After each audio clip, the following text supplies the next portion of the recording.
Welcome back to All This Math. This is Professor Parker, and on this lesson, we're going to do some simplifying of an expression.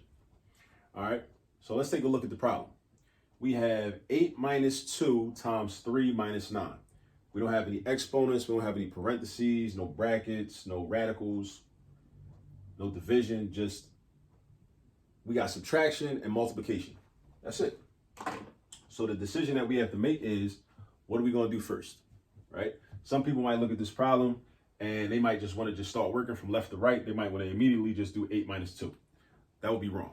The reason that would be wrong is because that violates the order of operations, right? So we have to make sure we learn the order of operations, and then we got to use the order of operations. There's an order to this, right? So the order of operations states that we do multiplication or division based upon whichever comes first when we're moving from left to right, right? So just because you learned PEMDAS in school and you memorized it, which is cool, that don't mean that you always do multiplication before division. Just because the M comes before the D in PEMDAS. That ain't what that means. It means you do multiplication or division. It don't mean multiplication then division. It means multiplication or division depending upon which operation you see first as you move from left to right. That doesn't really apply itself in this problem because there's no division in this problem, but I just wanted to put that out there since we was talking about order of operations.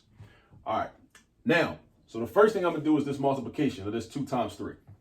So I'm not gonna mess with the 8, I'm not gonna mess with the 9, I'm gonna just mess with this 2 and this 3. 2 times 3 is 6. You gotta know your multiplication facts so that you'll know very easily that 2 times 3 is 6. So we got 8, I'm gonna bring that down. Now, this is a minus sign. Therefore, that makes that a negative 2. So I got negative 2 times a positive 3. Negative 2 times positive 3, that gives me a negative 6. How do I know that? I know that because whenever we multiply a negative by a positive, our product is always negative. Our product is always negative. When the signs are different in a multiplication problem, our product is going to be negative. So this is going to be 8 minus 6 minus 9. All right. Now we got two things left to do because we see two minus signs. 8 minus 6 minus 9. So now these are the same operation. Basically, well, not basically, it is. It's subtraction and subtraction. So we're going to work from left to right. We start at 8. We do 8 minus 6. 8 minus 6 is positive 2. All right. Then from positive 2, we're going to do positive 2 minus 9. Let me write it down. 8 minus 6 gives me 2. Then I bring down the minus 9. And then we do 2 minus 9. And that gives me negative, not positive, negative 7. And that's our final answer. This one was kind of light. Yeah, this was lightweight.